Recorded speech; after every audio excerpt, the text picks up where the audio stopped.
วันนี้ผมมาเที่ยวที่บางขุนเทียนนะบางขุนเทียนนะครับมานั่งกินในอาหารทะเลนะฮะนี่ร้านลุงแถมใช่ไหม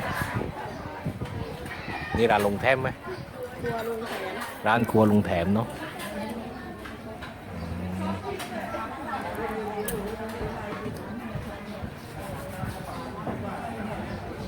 ไม่เหมือนหรอก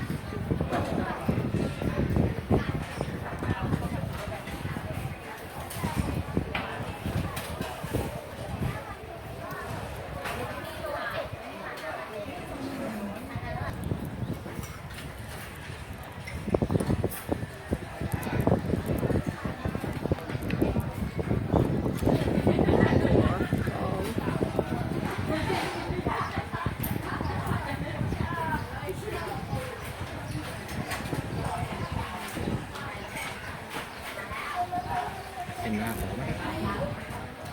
เห็นไหน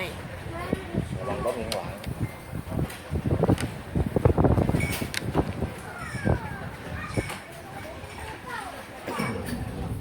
บรรยากาศดีเนาะถูกดีบรรยากาศดีมาก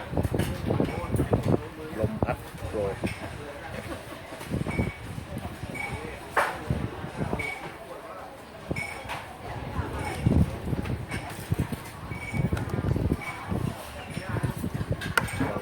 คนเริ่มเยอะ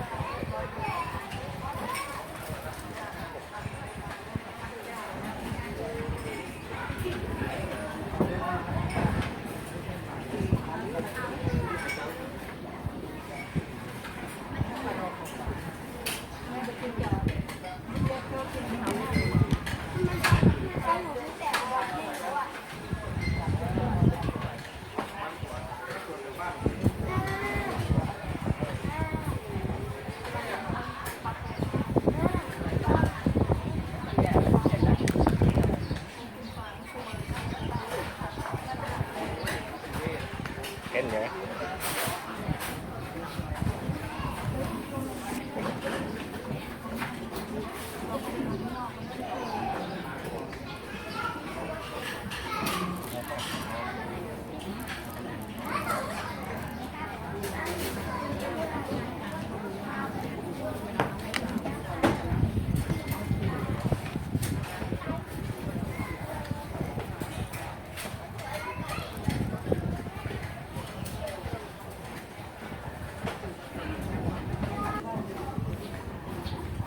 นี่หอยแครงลวกใช่ไหมหอยแครงลวกนะฮะโอ้โหแจ๋วเลยแครงลวก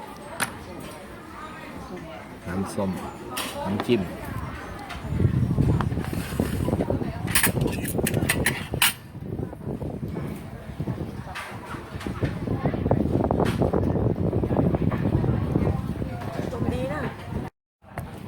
ออกเลย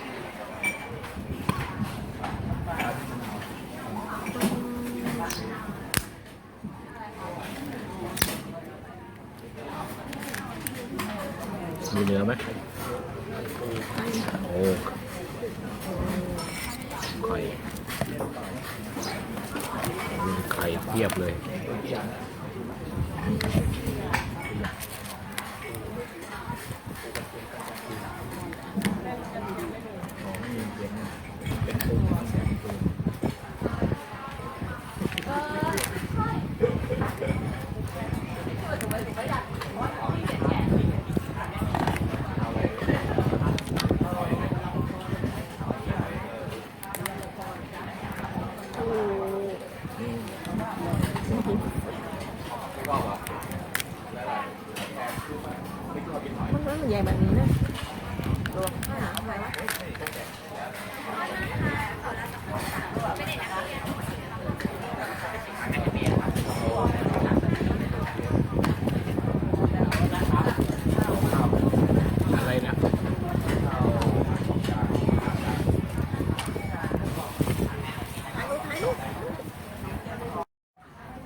นะ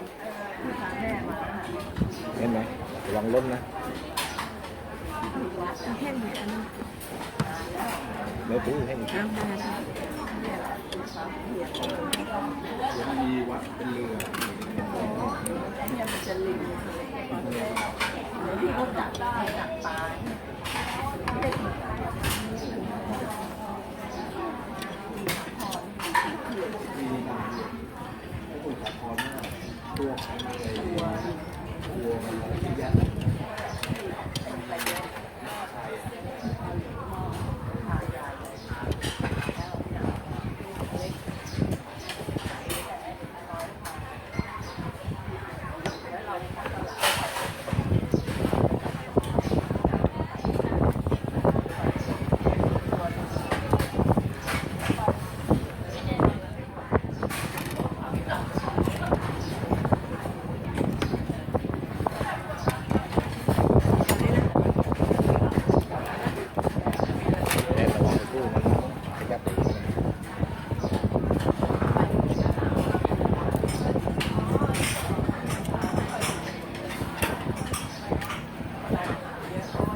เพื่อนเขาก็มารับ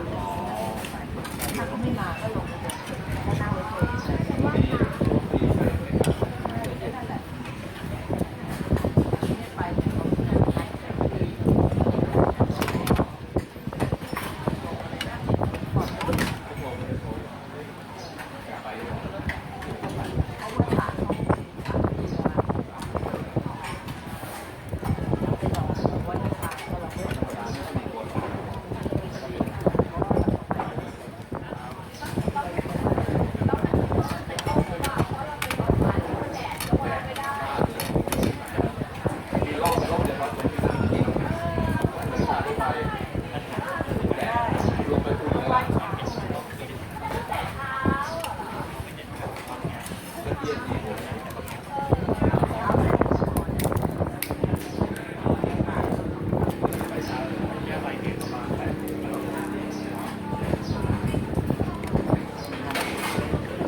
คนเริ่มเต็มแล้ว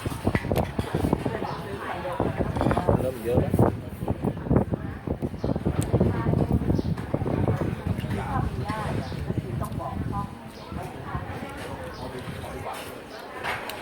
อร่อย ปลาไม่มันตั้งหรือญาติที่เราตั้งปลาแล้ว ปลาไม่ใช่ปลาแล้ว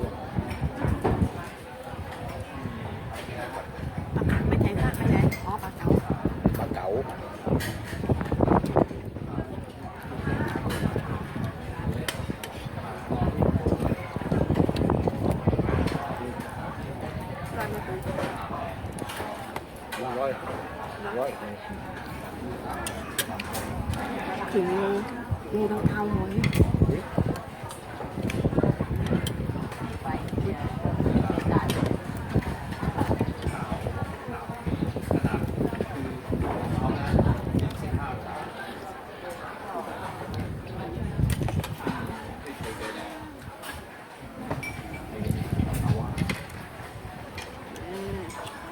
โดนอ่ะ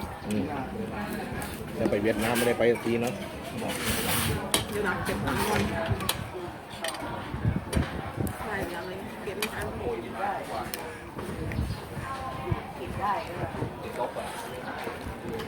อันนี้มันเห็นหมดเลยใช่ไหม เห็นไหมหมดเลย เห็นอะไรบ้างไหม ผมต้มยำเห็นปู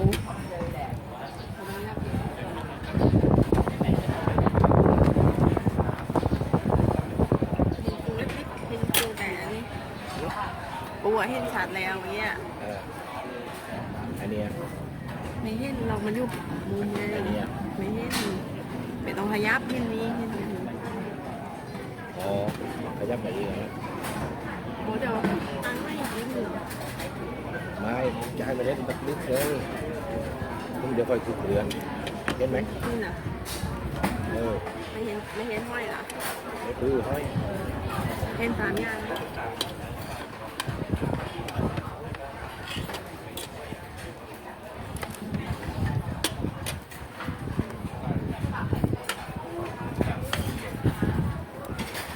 จองคน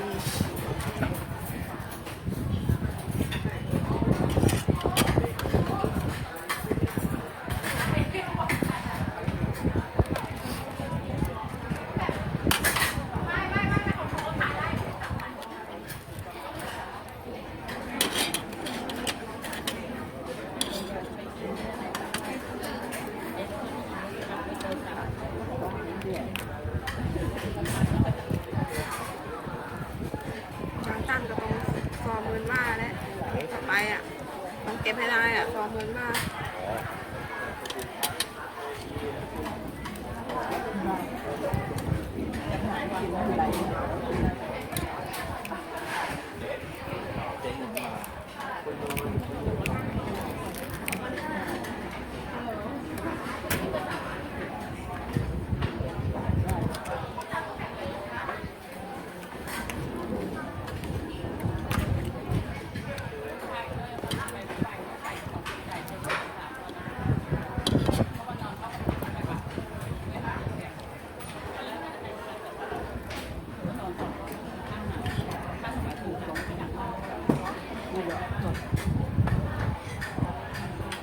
เนี่ยแบบไหน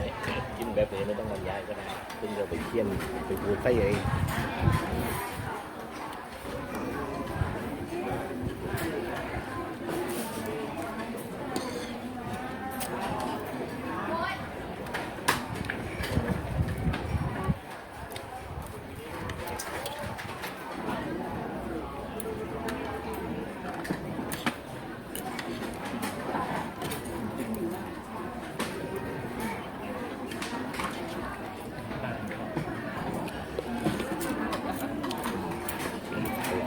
อันนี้ร้อยหน่อยนี่ อะไร เนี่ย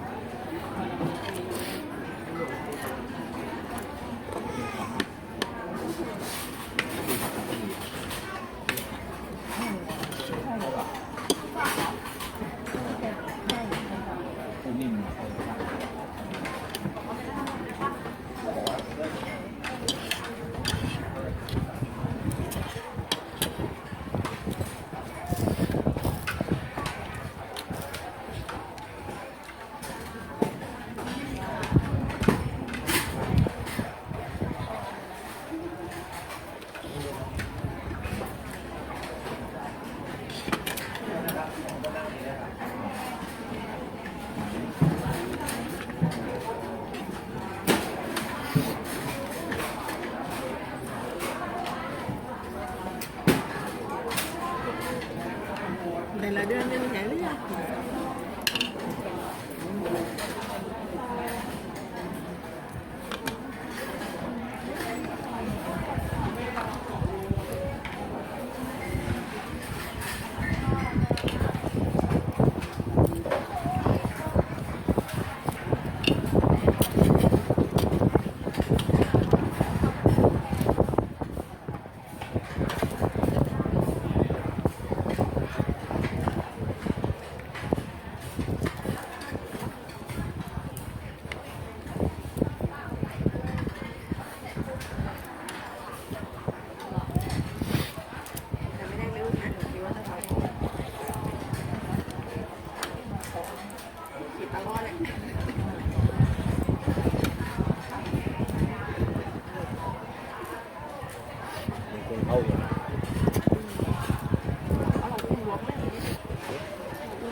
ดูว่างจะพาเลย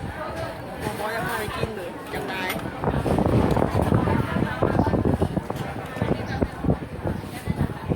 เป็นกุ้งแม่น้ำไว้อยู่คุบเลย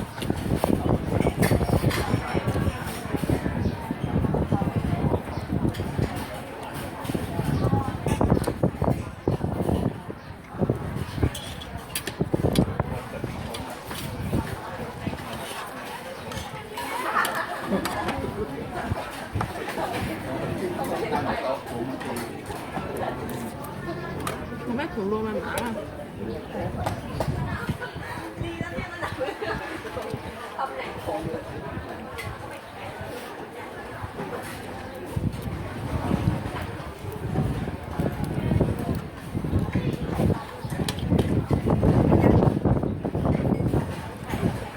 ตัวใหญ่แล้วมันมีกุ้ง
ค่อยตัวเหล็ก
จอมหยุดงาน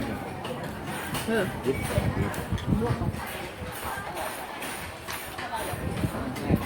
ไม่อยู่ที่ทำงานเลย บางทีเช้ามาทำงานเย็นให้เลยบางทีเห็นหน้าไม่ถึง5 นาทีเดี๋ยวโทรมาบอกเลยช้าตอนนี้ผมอยู่ที่สิงห์บุรีเลยนะ นั่งหวา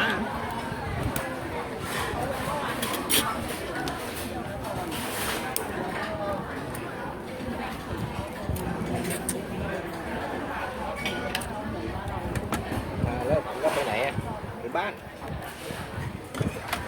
ไปบ้านมีปัญหาอะไรอ่ะ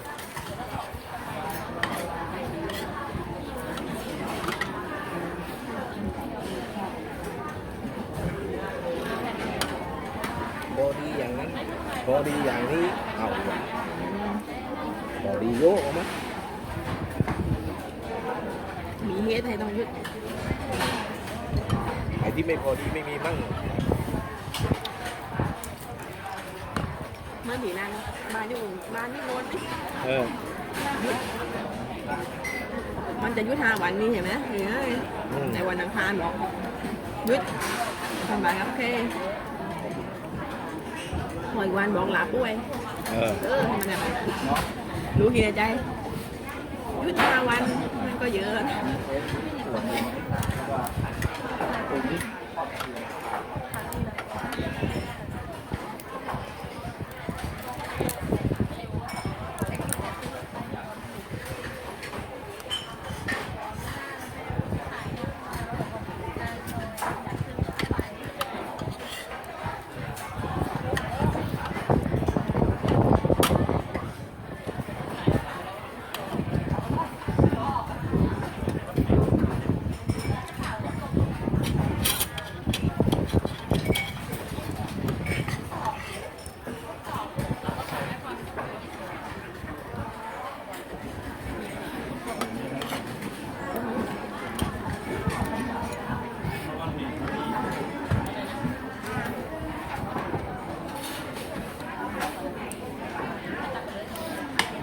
มาเปิดงานทีนี้ไล่หรอจะไหม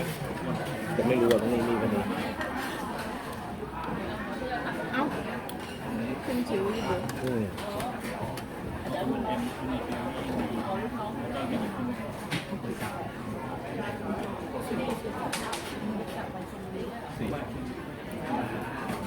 ปลานี่ดูต้องไปดูตัวใหญ่ไหม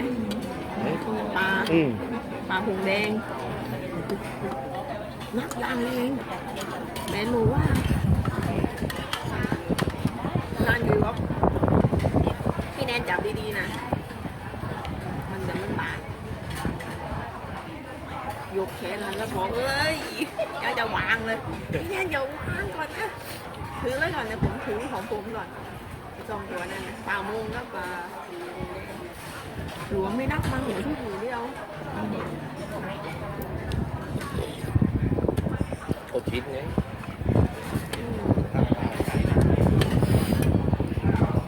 ชอบตกปลาไง แนนรู้เดี๋ยวมันยุดไปเดี๋ยวพวกมันยุด หมา ไปนะ ร้านอยู่ตกปลาเป็นไอ้นี่เลยอ่ะงานเล็กๆอ่ะชอบตกปลาจนซื้อเรือเนี่ยเรือเจ๊อ่ะ เรื่องไงรู้ไหมเพื่อนผอพงใหญ่พงไอ้โต้งจะกินเหล้ามีคนจะตีเลยชอบชิมใจเลยนะน้องที่ใหญ่ที่ดูดีขอสมุยไม่กระตังเลยอ่ะ น้ำตกปลาตอนเด็กๆอ่ะขอชาวตกปลาเนี่ยขอพาดูไปดูแค่นี้ก็ถอดนะตกไปตกมา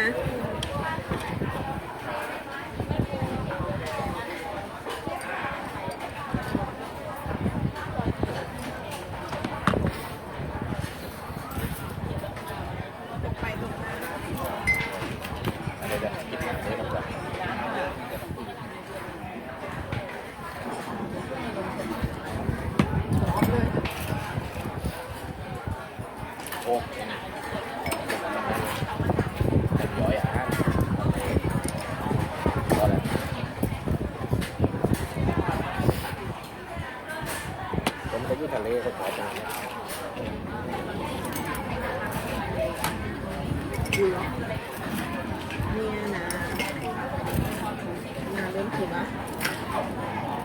แล้วในตาไงใครปลาใครอะไรในตาไม่เคยเห็นตามอยู่นะเรือก็ซื้อให้เลย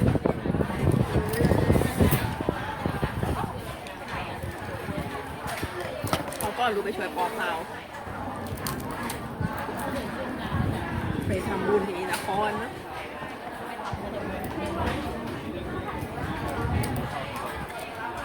พ่อแม่ได้กินหัวนครนะมะพร้าว20 ลูกพอมะพร้าวกันรู้กันนุกนะเราไม่เคยทำนะพวกงานทุกวันนะไม่เคยทำอ่ะ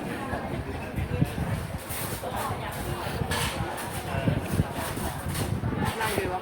พี่ยุ้ยมาช่วยบอกว่าพร้าวหน่อยตั้ง40 กับลูกนี่ผมได้ที่20 ลูกแล้ว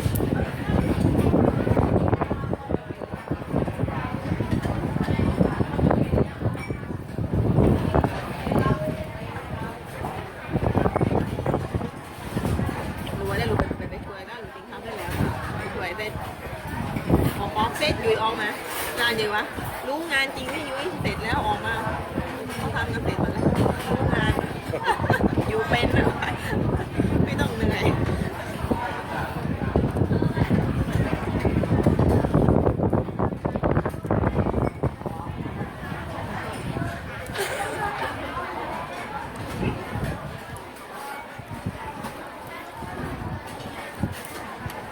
ปลูกพ่อกันเท่ามาปลูกต้นนะอยู่มันได้มีแต่งงานแล้วมั้งเหมือนวันเหลือจะทำโน่นทำนี่จะไปปฏิบัติธรรม10 วันเขาก้อนขึ้นมาอบรมไอ้นี่ไทยยิปซีเขาก้อนนูนอะไรมาอันนั้นนะอบรมโค้ชชิ่งทีมคือถ้ามันคิดจะทำอะไรทำเลยอันนี้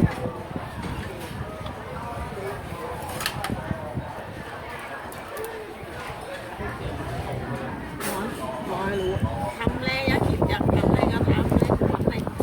ตายเลยยุยรู้ตรงหน้าเบี้ยดูใช่ไหมทำอะไรต้องมีตังมีทุนอะไรอยู่ๆแบบ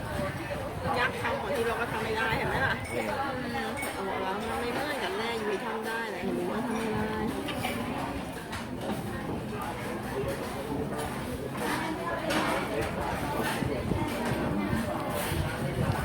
เขาก็มาเรียนขายยิปซี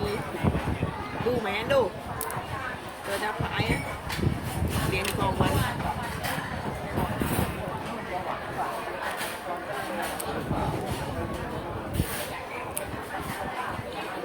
จะขายผีอยู่ทีนี้เป็นเขียวทีนี้แถวผ่านตาม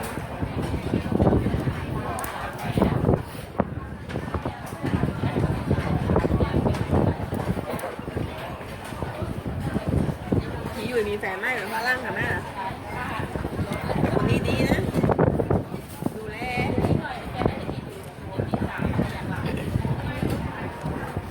ไข่ปู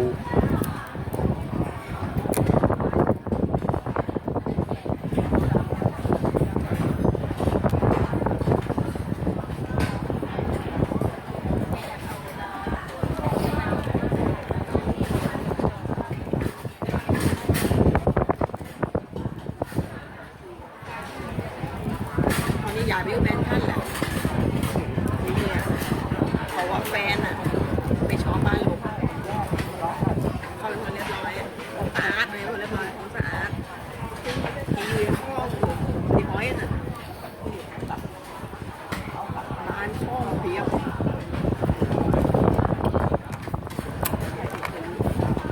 นี่ว่าปีหน้าจะไปอยู่บ้านแหละ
เยอะเลย